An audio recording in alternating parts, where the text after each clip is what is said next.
भगवते वासुदेवाय। ओम नमो भगवते वासुदेवाय। ओम नमो भगवते वासुदेवाय। ओम नमो भगवते वासुदेवाय। ओम नमो भगवते वासुदेवाय। ओम नमो भगवते वासुदेवाय। ओम नमो भगवते वासुदेवाय। ओम नमो भगवते वासुदेवाय। ओम नमो भगवते वासुदेवाय। ओम नमो भगवते वासुदेवाय। ओम नमो भगवते वासुदेवाय। ओम नमो भगवते वासुदेवाय। हे नाथ पकड़ लो हाथ मेरा। हे नाथ पकड़ लो हाथ मेरा। मेरे नाथ पकड़ लो हाथ मेरा। मेरे नाथ पकड़ लो हाथ मेरा। छूटे न कभी फिर साथ तेरा। छूटे न कभी फिर साथ तेरा। छूटे न कभी फिर साथ तेरा। छूटे न कभी फिर साथ तेरा। सुमिरन में करूं दिन रात तेरा। सुमिरन में करूं दिन रात तेरा। ओम नमो भगवते वासुदेवाय। ओम नमो भगवते वासुदेवाय। ओम नमो भगवते वासुदेवाय। ओम नमो भगवते वासुदेवाय। ओम नमो भगवते वासुदेवाय। ओम नमो भगवते वासुदेवाय। ओम नमो भगवते वासुदेवाय। ओम नमो भगवते वासुदेवाय। ओम नमो भगवते वासुदेवाय। ओम नमो भगवते वासुदेवाय। बड़ा दयालु कृपालु भक्तों को रखता सदा दया। लाई नाम संघियारी।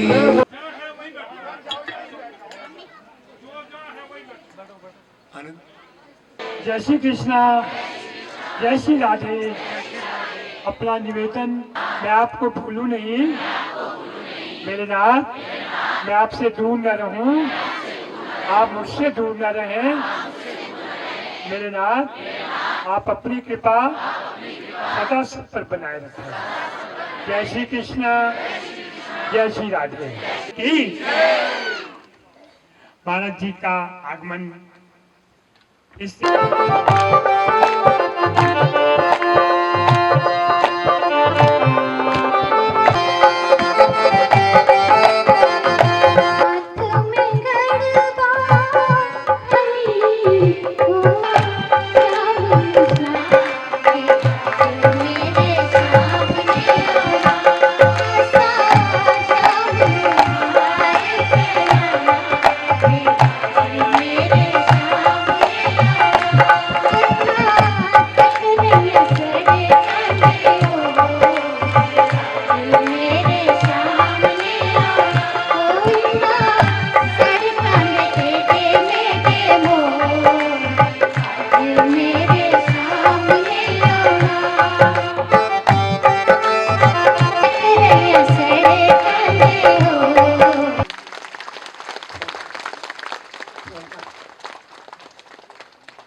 जब हमने बुलाया आपने कभी आने में मना नहीं किया।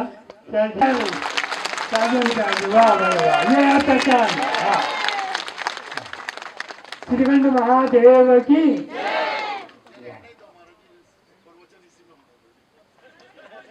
पुरानी गीत गाया कैसवा बोलते तरह शुक्ल स्वाहा मतलब एक तीर्थ यात्री का स्वागत और उसका अभिनंदन, वो इन्होंने गीत गाया। उनको सेवा की मजदूरी आज मिल गई।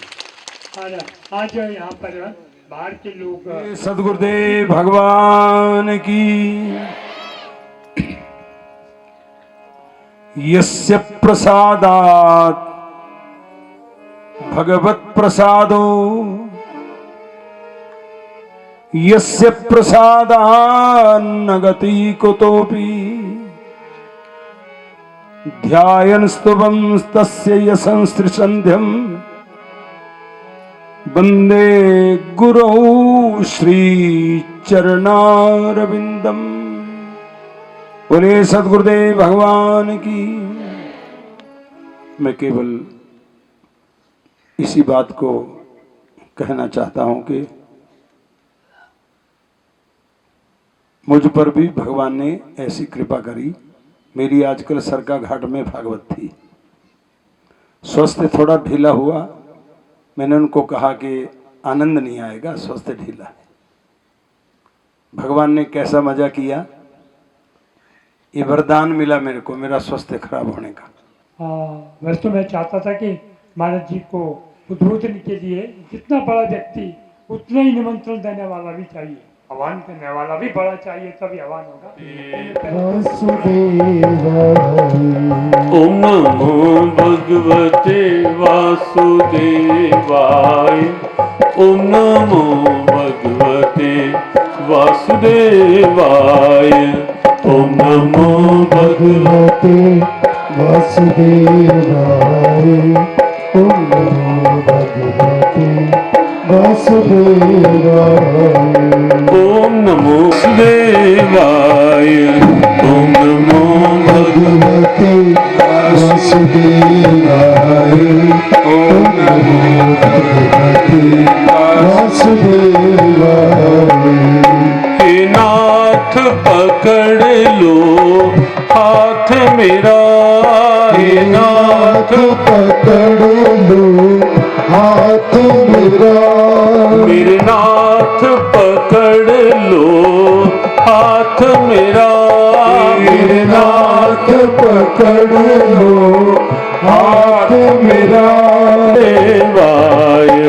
ओम नमो भगवते वासुदेवाय। ओम नमो भगवते वासुदेवाय। आए जितनी भी बाधाएं, आए जितनी भी बाधाएं, ना उकताए ना घबराए। ना उकताए ना घबराए। गीता पथ पर बढ़ते जाए। गीता पथ पर बढ़ते जाए। हर हाल में प्रभु तेरा गुण गाए। हर हाल में प्रभु तेरा गुण गाए। ओम नमो भगवते वासुदेवाय। ओम नमो भगवते वासुदेवाय। ओम नमो भगवते वासुदेवाय। ओम नमो भगवते वासुदेवाय। ओम नमो। सत्संग के समय सत्संग स्थल पर आपस में बात नहीं, ठीक है, बस छोड़ो। और मोबाइल का प्रयोग भी नहीं। वैसे कोई रिकॉर्डिंग कर रहा है तो वो अलग बात है, इससे कोई कठिनाई नहीं। कि सद्भावना से, सौजन्य से यहाँ ये सत्संग का कार्यक्रम आप सबका कहीं न कहीं जुड़ा हुआ भाव और सद्भाव, भगवान की कृपा को नमन करते हुए अपने पूज्य गुरुदेव की वंदना करते हुए, अभ्यर्थना करते हुए हिमाचल की इस देवधरा को नमन करते हुए यहाँ विराजित समस्त देव और स्मरण हो रहा है हमें वह दिव्यता शायद 2012 में श्रीखंड महादेव की यात्रा प्रारंभ करवाने के लिए तब आना हुआ था। इस क्षेत्र के श्रीखंड महादेव के रूप में वह दिव्यता, उससे भी वंदन करते हुए, नमन करते हुए आप सबके भीतर विराजित आराध्य प्रभु का नमन, वंदन इस दस्यों के साथ यहाँ उपस्थित हुए उनका भी हृदय से अभिनंदन करते हुए, देखो सबसे पहली बात तो मनुष्य जीवन मिलना दुर्लभ है।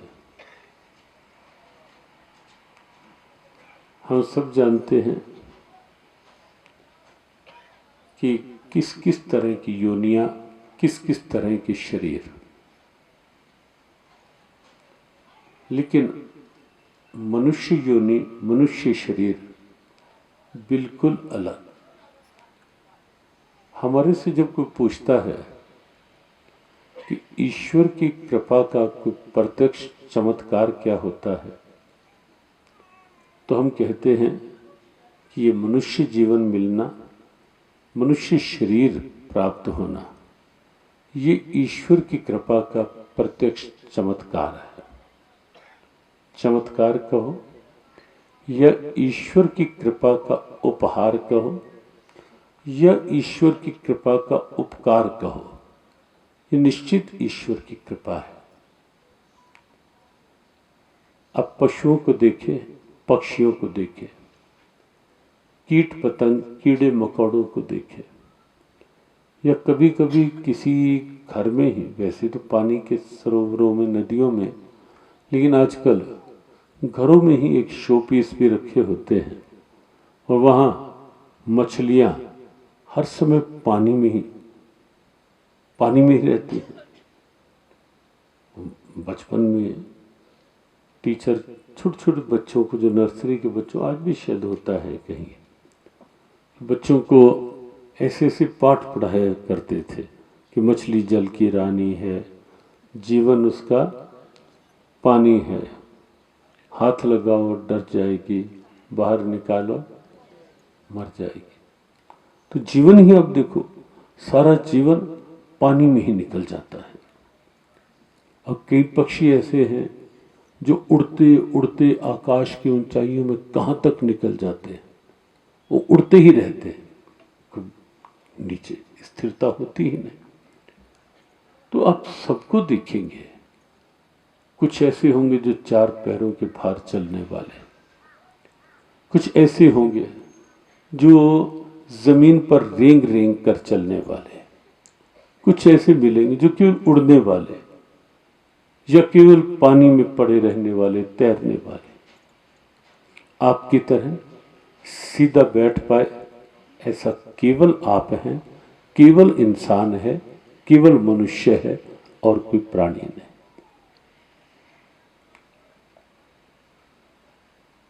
और जितने प्राणी हैं आप देखेंगे उनके पास बोली है, लेकिन शब्द किसी के पास नहीं।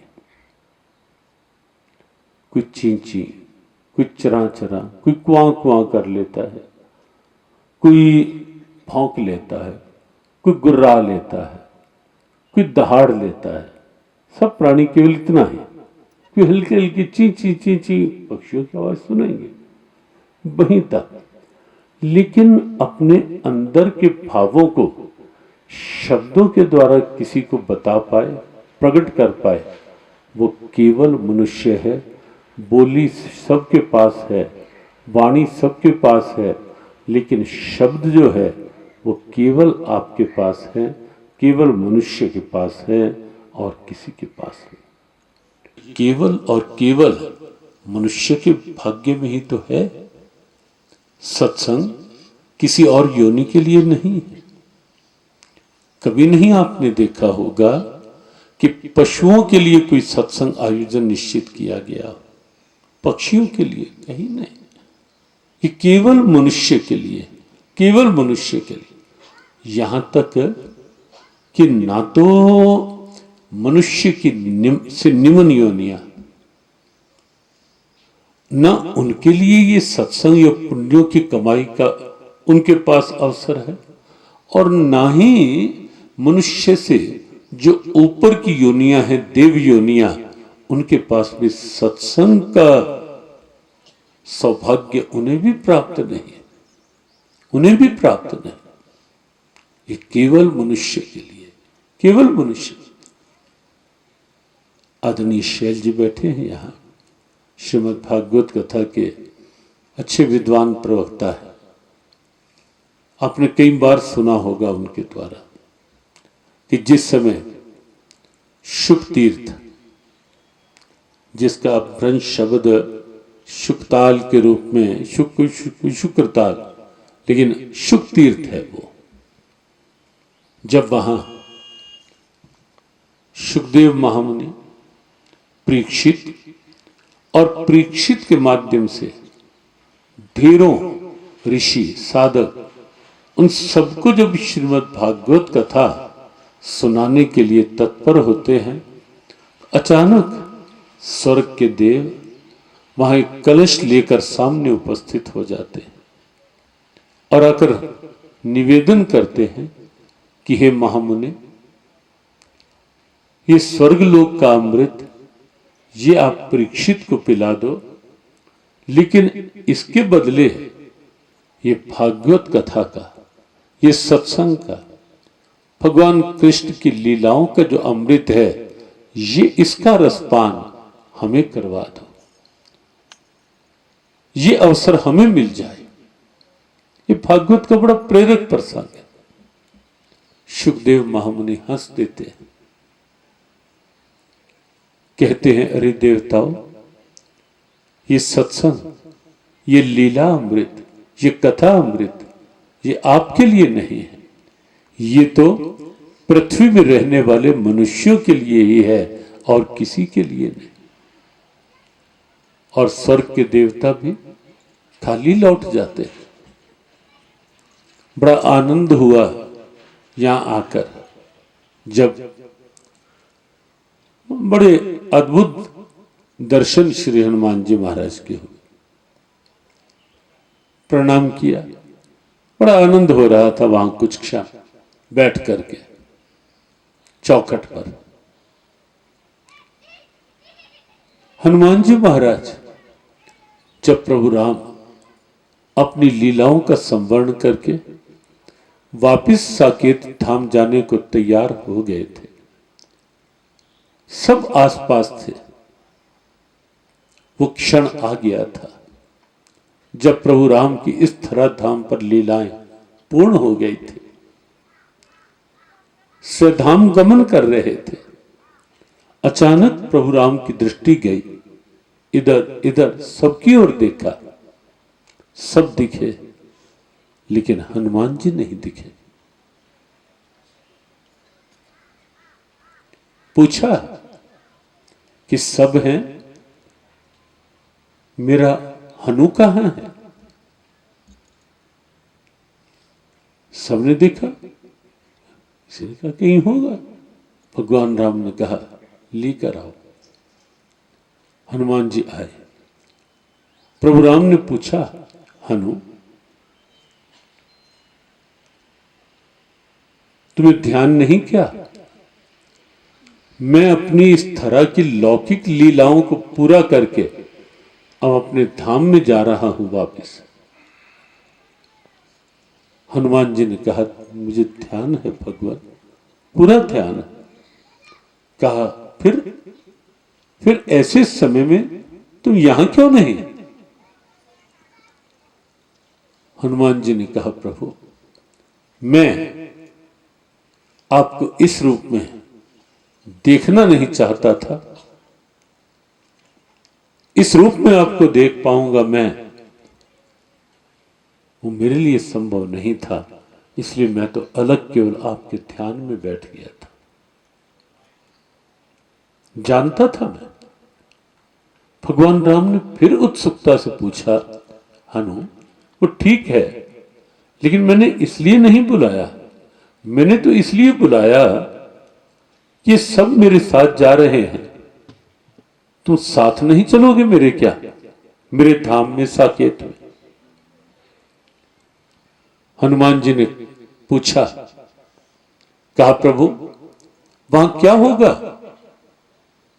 कहा होना क्या, दिव्य चिन्मय धाम होगा, साकेत धाम, वहां मैं रहूंगा और सब मेरे पार्षद के रूप में वहां रहेंगे।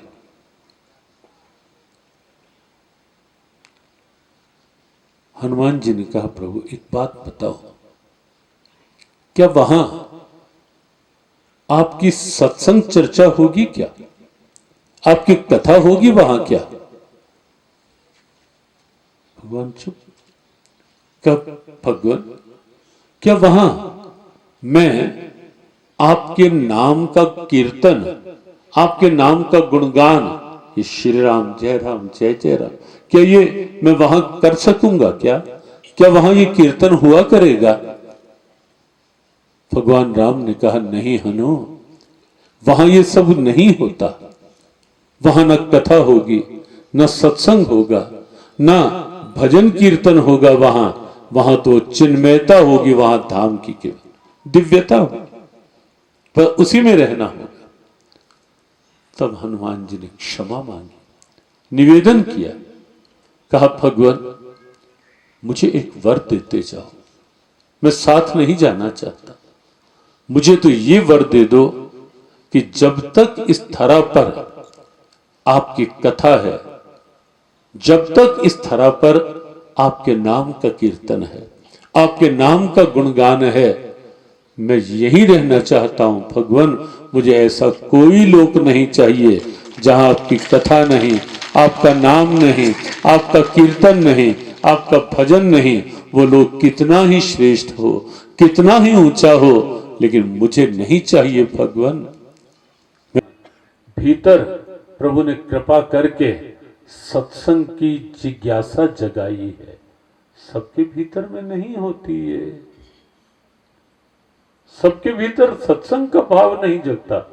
खा लो, पी लो, सो लो, वो इतने में जीवन निकल जाते। कोई बिरला। गीता ने तो कहा, मनुष्याणाम शास्त्रेषु कश्चित यतति सिद्धये। भगवान कृष्ण का पार्थ हजारों में कोई बिरला, कोई एक होता, हजार नहीं कहा, हजारों में कोई होता है जिसके मन में सत्संग की लालसा जगती है, जिसे लगता है कि मैं जीवन में कुछ सत्संग की कमाई कर लूं, जिसके अंदर से ये आवाज आती है।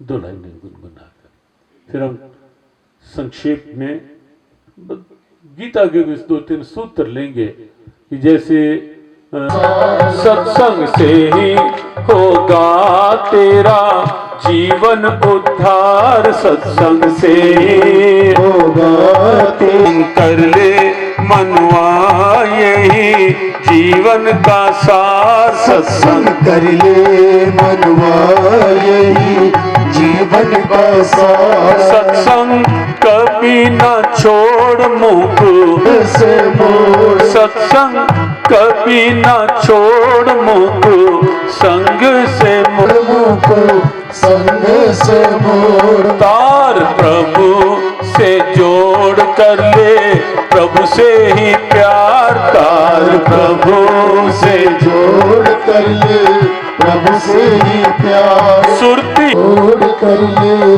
प्रभु से ही प्यार। सत्संग कर ले मनवा यही जीवन का सार, सत्संग कर ले मनवा यही जीवन का सार। यही जीवन का सार, सत्संग कर ले मनवा यही जीवन का सार। सत्संग से ही होगा। जीवन में इस ढंग का पतन कैसे हुआ? केवल मंथरा के कुछ क्षणों के कुसंग के कारण से बुद्धि बिगड़ गई।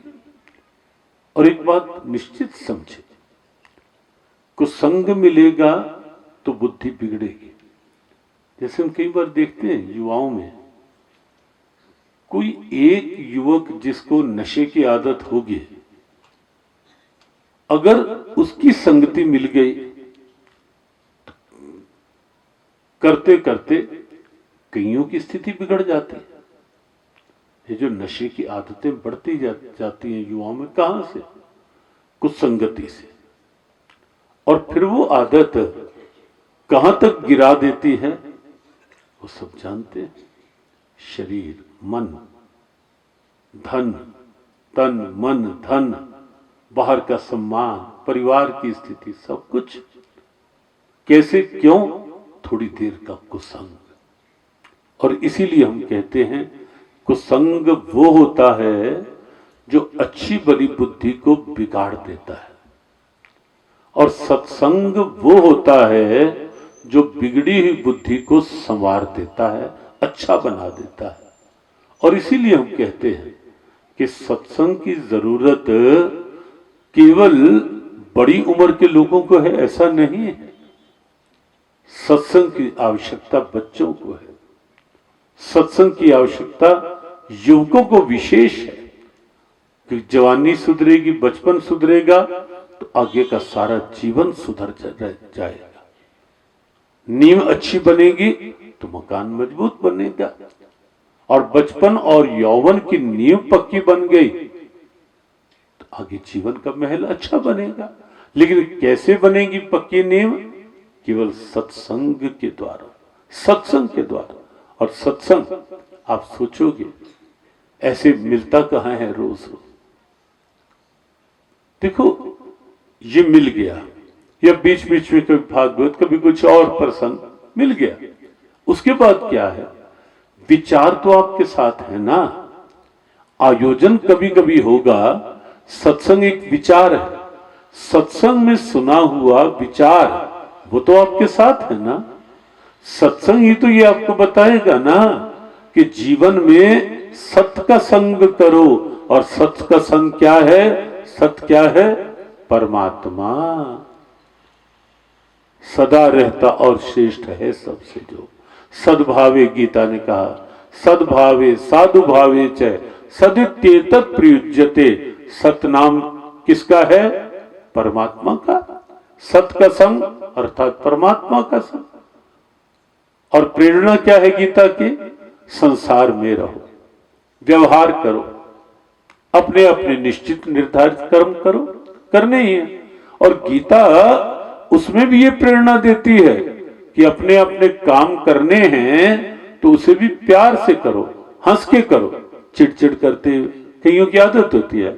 यहां बैठे होगी तो नहीं होगी, आप अच्छे सत्संगी हैं सभी, आप में से तो नहीं होगी किसी की आदत ऐसे, लेकिन फिर भी देख लेना, कई बार होता है काम करते करते चिढ़ते हुए, गुस्से में बुड़बुड़ाते हुए कर भी रहे हैं, लेकिन गुस्से में भर के काम कर रहे हैं, चिड़चिड़ा पर ला के काम। अरे भाई, करना है वही काम है, हंस के कर लो, प्यार से कर लो। जरूर गुस्से में बुड़बुड़ाते हुए काम करना, मैं ही करती रहूं, मैं ही लगी रहूं, ये सारे बैठ के नहीं। हमने कहा यहाँ वालों की नहीं आदत, ये तो जहां जहां से बाहर जाते हैं कई जगह तो वहां देखते हैं कईयों की आदत होती है ऐसी। लेकिन ये नहीं समझ लेना कि महाराज जी ने आज सर्टिफिकेट दे दिया यहाँ वालों को, अब तो हम देखते फिर भी रहना। जो सत्संग की बात है, काम करना है लेकिन हंस के करना है, प्यार से करना है, अपने दायित्व तो पूरे करने हैं। जैसे एक बार एक संत, ये गीता का कर्म योग है कि आपको सरल शब्दों में बात बताई जा रही है। इस केवल एक बार एक संत किसी मंदिर में गए, वहां जाकर उन्होंने देखा कुछ काम चल रहा था। एक मजदूर पत्थर तोड़ रहा था, थोड़ा कुटाई कर रहा था। तो संत ने पूछ लिया उससे कि भाई क्या कर रहे हैं? तो एकदम ऐसे पहले तो ऐसे देखता है, कईयों की ये भी होती है किसी की, और कई बार नजर भी कईयों की ऐसी गुस्से वाली होती है, ऐसे देख। बिल्कुल ऐसा करना नहीं जीवन में। ऐसा हमें अच्छे सत्संगी का परिचय देना है, जहां रहते हैं अच्छे सत्संगी का हम परिचय बने, तब पता लगेगा ना कि गीता का सत्संग सुन के आए हैं, तब पता लगेगा ना कि हम इतनी दूर दूर से चल के यहां बैठे हैं अच्छे सत्संगी का। तो उस व्यक्ति ने संत की ओर भी ऐसे गुस्से में घूर के देखा। संत ने कहा, क्या कर रहे हो? दिखाई नहीं दे रहा क्या? पत्थर तोड़ रहा हूं, और क्या कर रहा हूं? संत शांत स्वभाव के थे, आगे निकल गए। एक और मजदूर वही काम कर रहा था। संत ने उससे भी पूछ लिया, भाई क्या कर रहे हो? उसने तीखापन तो नहीं दिखाया शब्दों में, लेकिन रुखापन।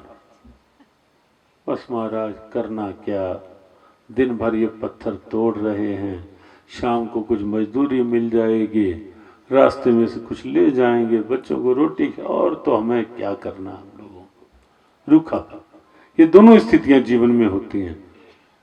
हमारे में से किसी में ना हो भगवान कृपा, या शब्दों में तीखापन या रूखापन। हो जाता है या नहीं होता?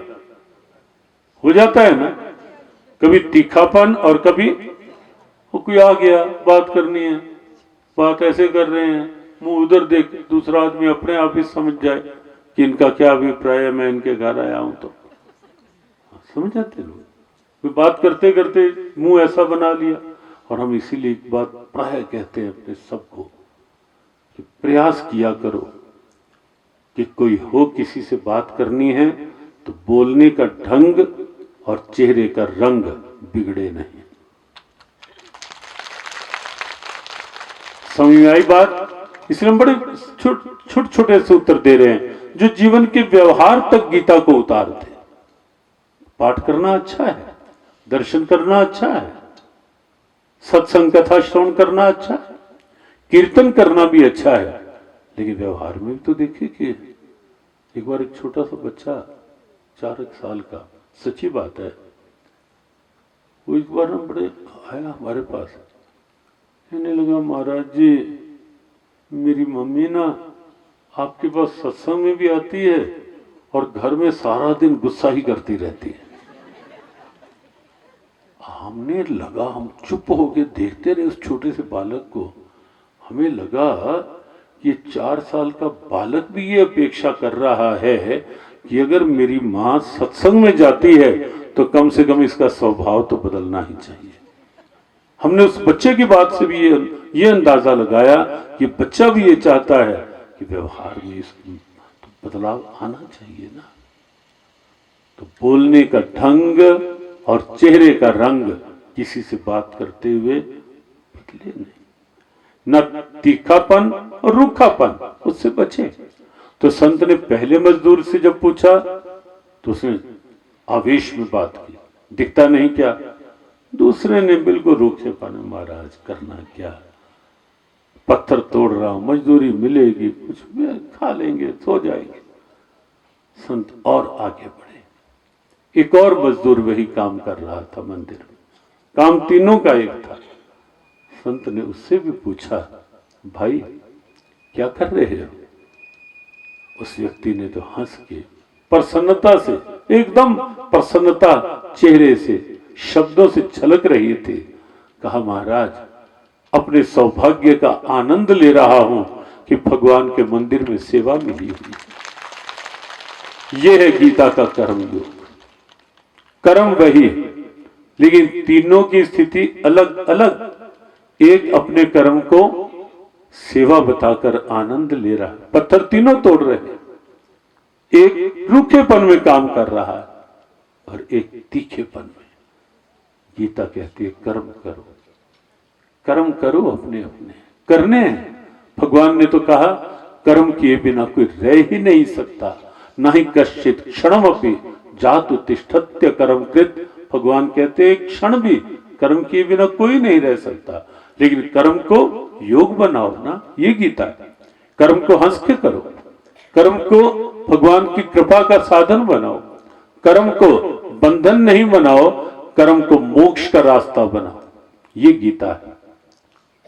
कर्म को अपनी समस्या नहीं बनाओ, कर्म को समाधान बनाओ। बन सकता है कैसे? एक तो कर्म करते हुए ईगो नहीं, मैं नहीं, अहंकार नहीं, सहजता, विनम्रता, सहज भाव। और देखना, बिल्कुल व्यवहार में देखना, अगली बार आने तक ये व्यवहार में ला के देखना, और फिर देखना कि जीवन में आपको अपने को भी कितना आनंद आता है, कि जीवन कितना हल्का है, कितना अच्छा हो गया, और दूसरों को भी आपको देखकर प्रेरणा मिलेगी। हमारे सनातन के ऋषियों ने यही समझाया, सिखाया कि आप अपने व्यवहार को दूसरों की प्रेरणा बनाओ। आपका व्यवहार देखकर दूसरों को लगे, अच्छा इस सत्संग में जाके इसके स्वभाव में कितना बदलाव आ गया, इसके आहार में कितना बदलाव आ गया। दूसरे को भी लगे कि अगली बार जब गीता का सत्संग हो तो मुझे भी जरूर जाना है। ये प्रेरणा जगे इस क्षेत्र में, हमें देखकर लगे ये सत्संगी है। तो गीता का कर्म योग मैं कर रहा हूं, ये नहीं आपकी कृपा से हो रहा है, ये भाव बना। आपकी कृपा से सच्चाई है या नहीं? ये सच्चाई यही है ना कि आपकी कृपा से हो। ठीक है, ये भजन बड़ा आनंद का है, लेकिन ये भजन हमारे व्यवहार में उतरे कि मेरा आपकी कृपा से करते हो तुम कन्हैया, मेरा नाम हो रहा। हम तो ये कहते हैं, ये सत्संग का भी संयोग जो बना, इस समय हम यहाँ आपके सामने बैठे हैं, ये सच्चाई की बात है। ना इधर का प्रयास है ना इधर का प्रयास है, ये केवल और केवल कृपा है जो यहाँ ये सत्संग हो रहा है, केवल कृपा। और कैसे अकस्मात बात हुई, भाव तो तभी का था जब गोविंद के साथ पूरी मंडली वृंदावन में बात हुई कि काफी समय हो गया, और तब से हमने मन में थोड़ा सा रख लिया कि जब भी कोई ऐसी एडजस्टमेंट होगी, कोई आसपास नजदीक आने का होगा, चंडीगढ़ या इधर, तो इस बार हिमाचल का एक थोड़ा सा रखेंगे। तो संयोग तो कृपा है, और इसमें हम आए कि हमने इतना अच्छा सत्संग सुनाया, इतना सत्संग किया, हम आए यहाँ, बिल्कुल भी नहीं। या आयोजन करता भी, हम तो हर जगह संस्था वालों को कहते हैं, जितनी संस्थाएं अपनी या दूसरी संस्थाओं में भी जाना होता है, हम कहते हैं कभी ये ना सोचो कि मैं इतनी सेवा कर रहा हूं, मैं इतना काम कर रहा हूं, ये सोचकर करो कि संसार की इतनी भीड़ में भगवान ने मुझे चुना है, मेरा सौभाग्य है। ये भगवान, मान लो आसान थोड़ा ना है कि श्रीखंड की यात्रा और वहां हर वर्ष कई दिन रह के सेवा करना, और कोई ये सोचे कि मैं करता हूं, बिल्कुल गलत, बिल्कुल गलत।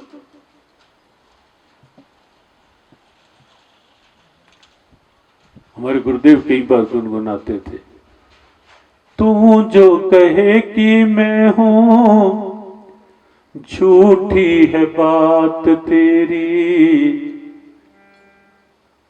वो ही है करने वाला, वो ही करवाने वाला। तू जो कहे कि मैं हूं, झूठी है बात तेरी, वो ही है करने वाला, वो ही करवाने वाला। लाखों दिनों में अपने 2 दिन न भूलना, एक दिन वो आने वाला, जब आए थे क्या लेकर आए, एक दिन वो आने वाला, एक दिन वो जाने वाला। जाएंगे क्या लेकर जाएंगे? मिला है, यही मिला है, यही के लिए मिला है, जिससे मिला है, बस उसे याद रख कर कर्म करो।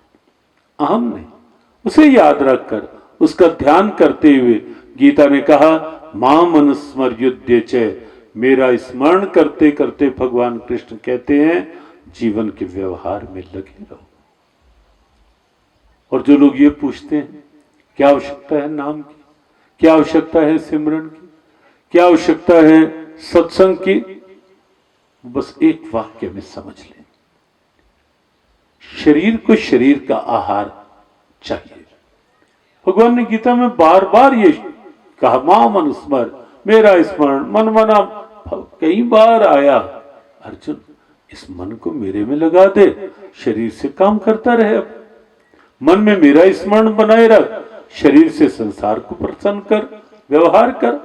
और कोई पूछे क्यों, क्या आवश्यकता है नाम स्मरण की, क्या आवश्यकता है सत्संग की, क्या आवश्यकता है पुण्यों की कमाई की? तो शरीर को शरीर का भोजन चाहिए, लेकिन मन को भी तो मन का आहार चाहिए या नहीं चाहिए? चाहिए या नहीं चाहिए? शरीर को अगर एक दिन भी खाने को ना मिले तो पता चल जाता है ना कमी है कुछ। व्रत भी अगर रखना हो एक दिन, खैर आजकल तो व्रत भी अच्छा ठीक हो जाते हैं, अगर व्रत भी, हाँ व्रत के भी मेनू बन जाते हैं पहले पूरे। और होटल में व्रत की, नवरात्रों के व्रत की थालियां, हमें किसी ने बताया कि एक होटल में 1,500 रुपए की व्रत की थाली बनती है। ठीक हो गया, समय का प्रभाव है। लेकिन सही व्रत यदि एक दिन रखा जाए तो शरीर को पता लगने लगता है या नहीं? लगना भी चाहिए, कभी कभी ऐसा होना चाहिए। आवश्यक नहीं है कि रोज ठूस ठूस कर भरते, शरीर को कभी अवकाश मिलना चाहिए। व्रत इसलिए भी आवश्यक, व्रत संयम है, व्रत नियम है, व्रत जो है ईश्वरीय पूजा है। जब हम सात्विक भाव के साथ व्रत करते हैं, अंदर की सात्विकता अपने आप प्रकट होती है, कि अंदर सात्विकता तो है ही है, लेकिन हम प्रकट नहीं होने देते। रजोगुणी भोजन गीता ने कहा, तमोगुणी भोजन खा खा के कहीं ना कहीं सात्विकता लुप्त हो जाती है। और जब व्रत, लेकिन विषय चल रहा था शरीर को शरीर का भोजन मिले, वो आवश्यक है, लेकिन मन को भी तो मन की डाइट मिलनी चाहिए ना। अपन अनुमान लगाएं और बताएं, कमजोर मन से मजबूत जीवन जिया जा सकता है क्या? जल्दी बताओ, कमजोर मन से मजबूत जीवन जिया जा सकता है क्या? नहीं। शरीर अच्छा हो लेकिन मन टेंशन में, तनाव में, मन हर समय उलझा हुआ, मन घबराया हुआ, तो जीवन को ठीक से जी लेंगे हम क्या? नहीं जिया जाएगा। गीता का प्रारंभ ही यहीं से है। अर्जुन, अच्छा भला अर्जुन, कभी ना हारने वाला, ना उकताने वाला, ना घबराने वाला अर्जुन, ना परेशान होने वाला, कभी नहीं परेशान हुआ अर्जुन। लेकिन महाभारत युद्ध से पहले मन घबरा गया। न च शक्नोम्य अवस्था तुम भ्रमतीव च मे मनः। अर्जुन ने कहा कृष्ण, मेरा मन इस समय भ्रमित है, इसलिए मैं खड़ा भी नहीं रह पा रहा। तो अर्जुन, गीता का प्रारंभ ही यहीं से है। और गीता उपदेश सुनकर अर्जुन का मन मजबूत हो।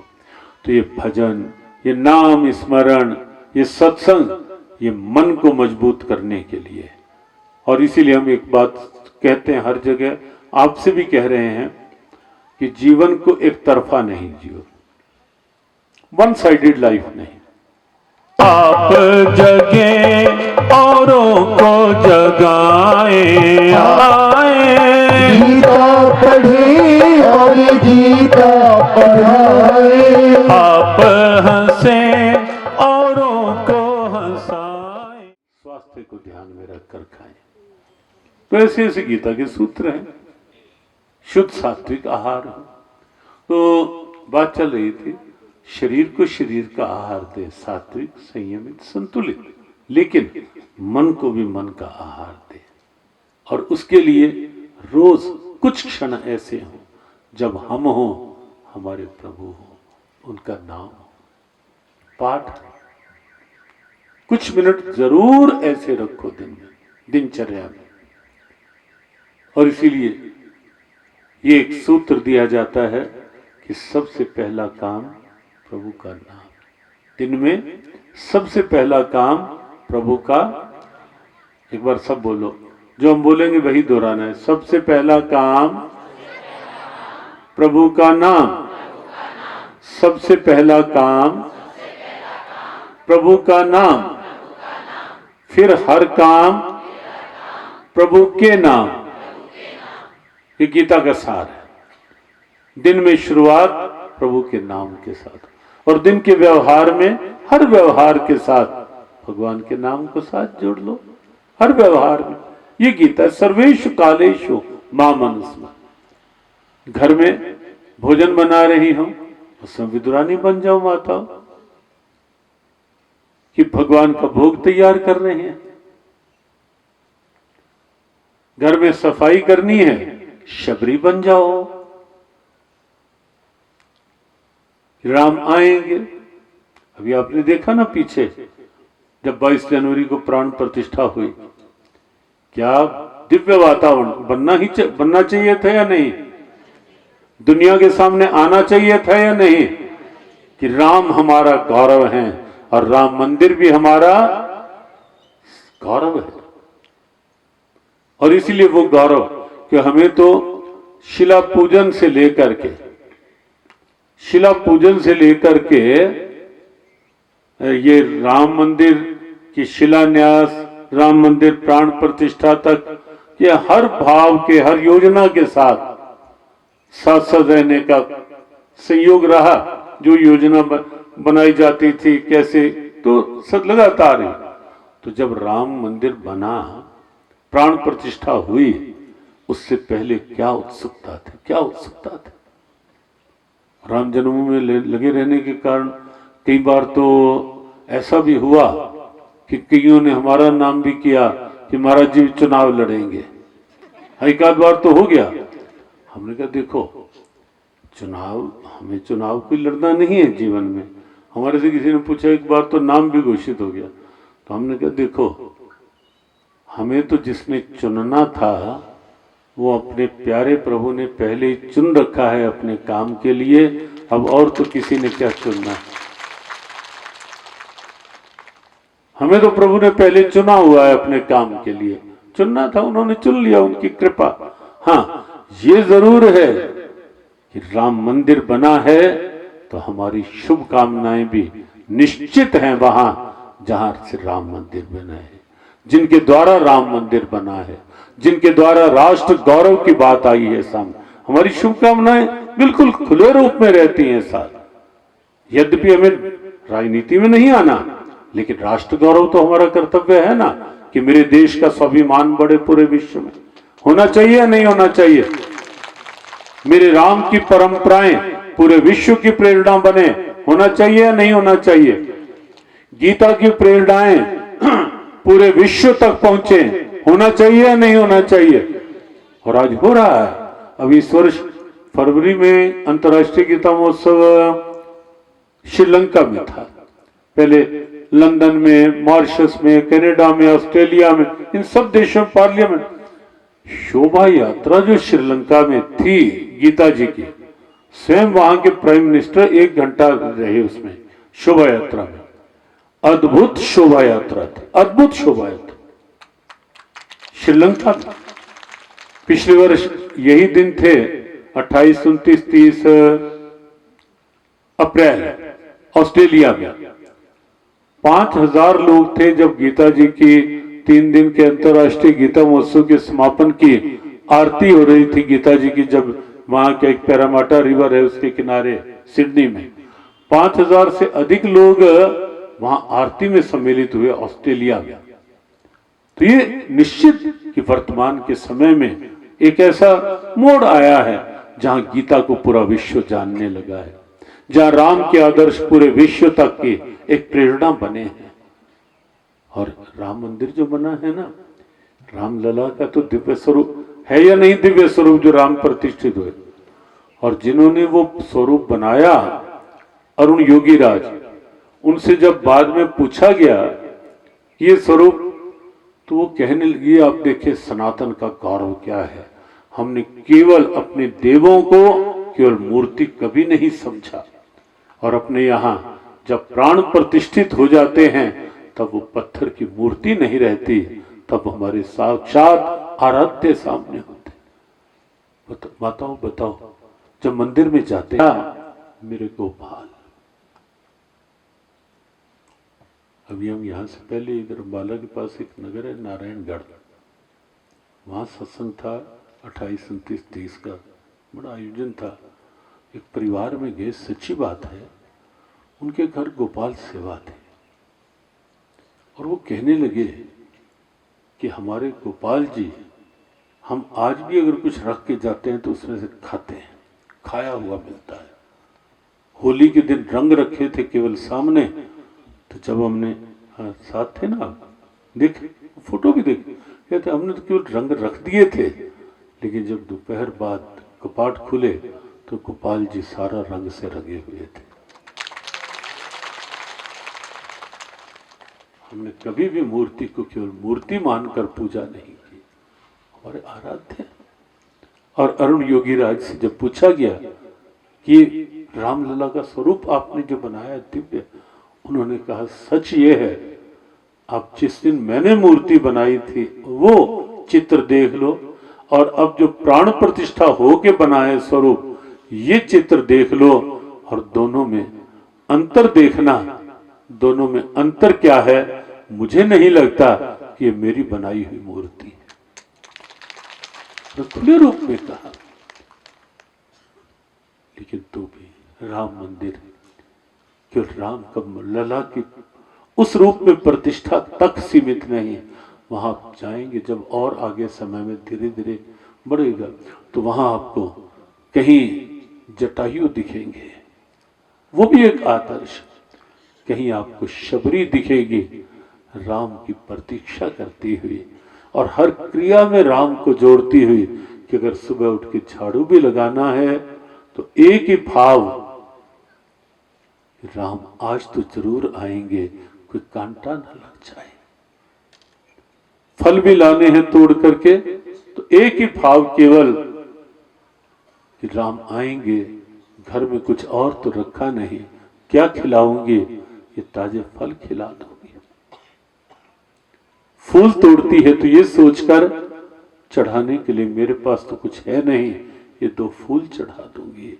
और भगवान तो कहते ही हैं कि पार्थ भाव से मुझे कोई पत्रम पुष्पम फलम तोयम, कोई पत्ती चढ़ाए, फूल चढ़ाए, फल चढ़ाए, या कोई जल ही चढ़ा दे, अर्जुन प्रेम पूर्वक दी गई भेंट मैं स्वयं खाता हूं, स्वयं स्वीकार करता हूं। तो उस समय शबरी बन जाओ। 2 पंक्ति शबरी की एक बार गुनगुना लेते हैं और फिर समापन की ओर चलते हैं। मैं कर रही रास्ता साफ, राम मेरे घर कब आए, कुटी के बीच नाथ कब भोग लगाएंगे, मेरी बैठ कुटी के बीच नाथ कब भोग लगाएंगे, राम मेरे घर कब आएंगे, राम मेरे घर कब आएंगे। एक बात जो आज कही गई कि मनुष्य जीवन दुर्लभ है, सत्संग भगवान की विशेष कृपा है।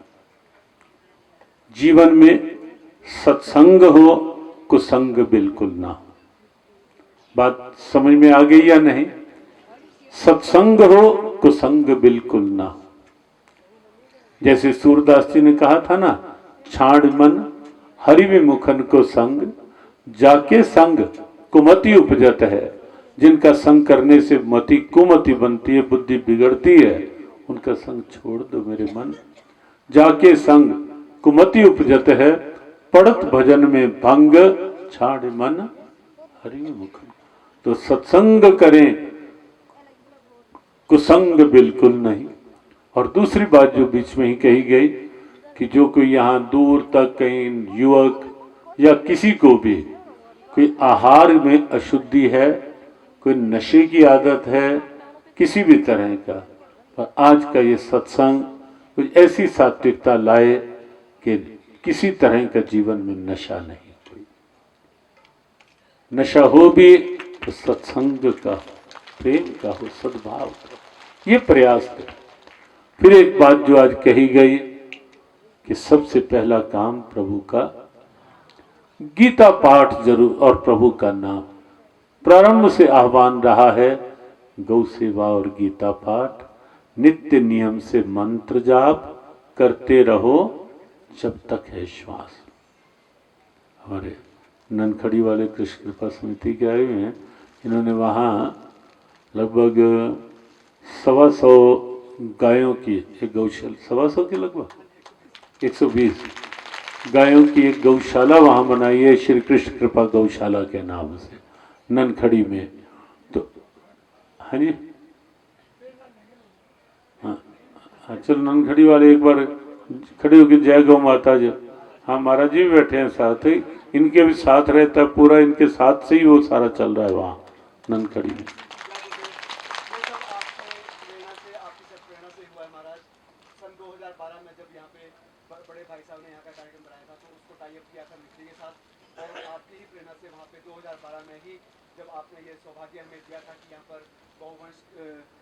की रक्षा हो, और आपकी प्रेरणा से ही सन 2012 मतलब अब 12 साल पहले ये बात है, और इसके लिए मैं बड़ा अपने आप को धन्यवाद देना चाहूँगा बड़े भाई साहब गोविंद शर्मा जी का भी, क्योंकि उन्होंने आपके कार्यक्रम को ननखड़ी के साथ टाई अप किया था।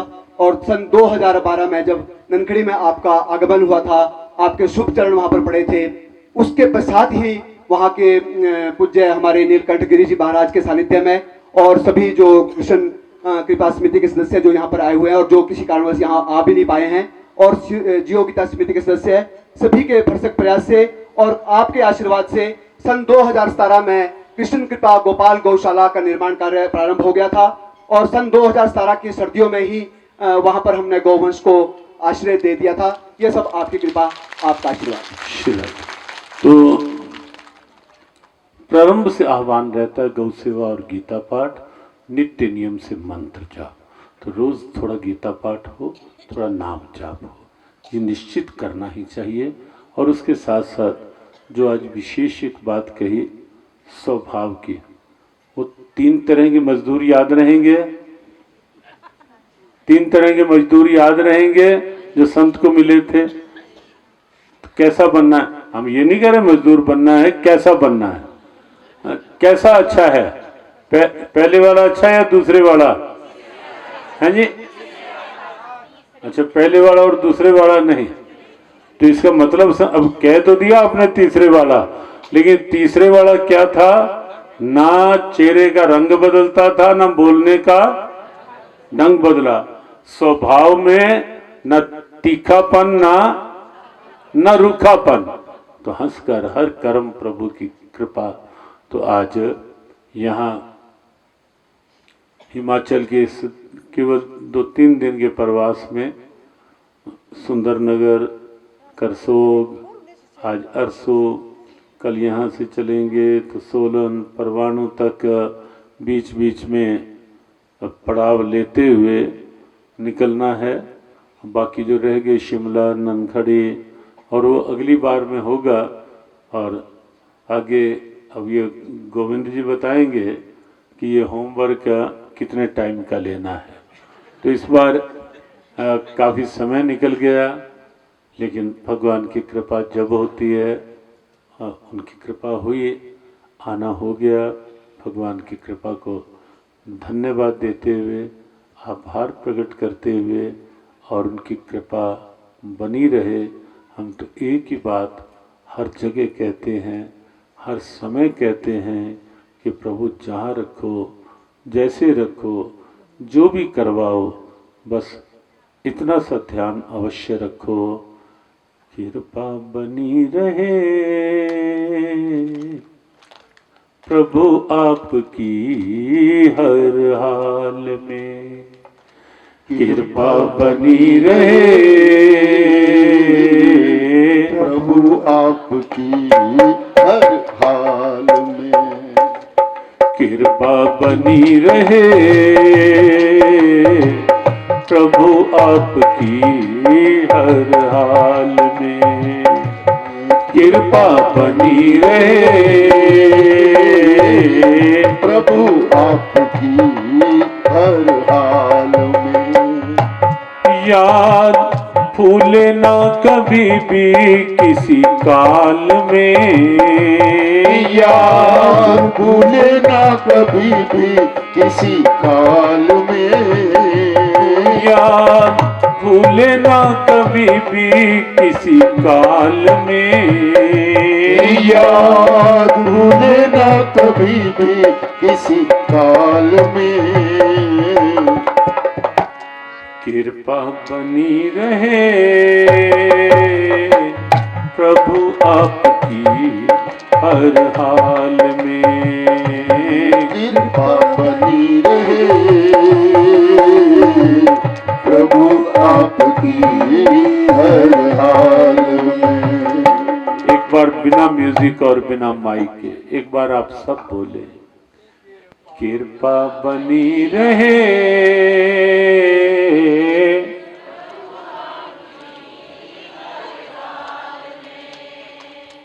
कृपा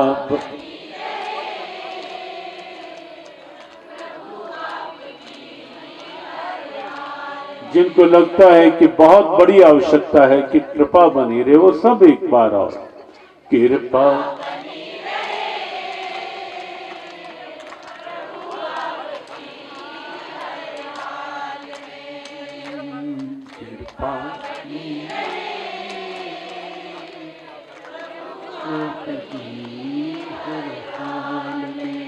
सभी सुखी हो सभी निरोगी, सभी सुखी हो सभी निरोगी, सब पर बरसे कृष्ण कृपा, सब पर बरसे कृष्ण कृपा, मंगलमय हो सबका जीवन, मंगलमय हो सबका जीवन, घर घर बरसे कृष्ण कृपा, घर घर बरसे कृष्ण कृपा, सब पर बरसे कृष्ण कृपा, सब पर बरसे कृष्ण कृपा।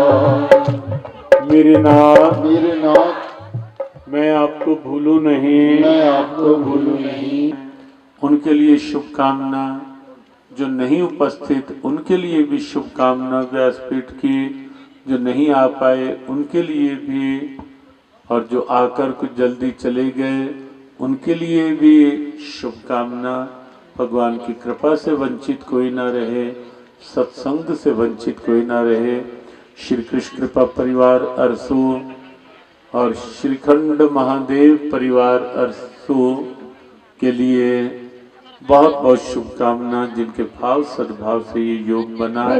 पुनः ये संकेत करते हुए कि आप सब पाठ करते रहें, गीता से जुड़े रहें, गीता प्रेरणाओं से जुड़े रहें, और विशेष मंगल कामना आदरणीय श्री पंडित शैल जी के लिए, जिन्होंने आज ये भी प्रकृति का खेल, भगवान की कृपा कि उनकी कथा कहीं इन दिनों होनी थी और भगवान ने उन्हें भी यहीं बुला लिया, और उनके माध्यम से भी प्रारंभ में आपको भागवत कथामृत पान का सौभाग्य मिला।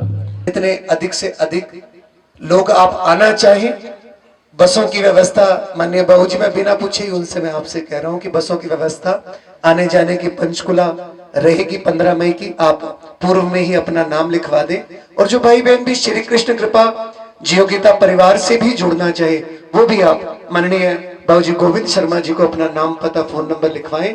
जुड़े गीता जी के भावों के साथ, जो जुड़े पूज्य महाराज जी के साथ, और जुड़े श्री कृष्ण कृपा परिवार के साथ, और महाराज जी द्वारा रचित उतारे तेरी कृष्ण मुरारी की जाए गोकुल बने यशोदा दुलार। आरती उतारे तेरी कृष्ण मुरारी। सृष्टि के झूलैया झूले यशोदा के पालना, जगत के पिता बने नंद जू के लालना। कैसे है कन्हैया खाई यशोदा की मार, आरती उतारे तेरी कृष्ण मुरारी। माटी खाई मुख में माँ को सृष्टि दिखाई है, नंद जी के ग्वाले बने गौएं भी चराई है। ग्वालों में ग्वाले बने सृष्टि के सार, आरती उतारे तेरी कृष्ण मुरारी। करे चोरी मटकी फोरी दही भी चुराई है, गोपिकाएं आई तूने ये बजाई है। छाछ पे नाचे प्रभु भक्तों का प्यार, आरती उतारे तेरी कृष्ण मुरारी। बोए टेढ़ी मुरली टेढ़ी टेढ़ी तेरी चाल है, माखन चोर कृष्ण कन्हैया घूंगर वाले बाल है। मुरली है निराली तेरी आदि ओंकार, आरती उतारे तेरी कृष्ण मुरारी। राधा आई रस रचाई मारी पिचकारी है, रंग दी चोनरिया हो तो कान्हा की दुलारी है। करुणामयी सरकार पे मैं जाऊं बलिहार, आरती उतारे तेरी कृष्ण मुरारी। देव की जाए गोकुल बने यशोदा दुलारी, आरती उतारे तेरी कृष्ण मुरारी। आरती उतारे तेरी कृष्ण मुरारी। आरती उतारे तेरी कृष्ण मुरारी। नाथ नारायण वासुदेवा, हे नाथ नारायण वासुदेवा, हे नाथ नारायण वासुदेवा, हे नाथ नारायण वासुदेवा, हे नाथ नारायण वासुदेवा, हे नाथ नारायण वासुदेवा।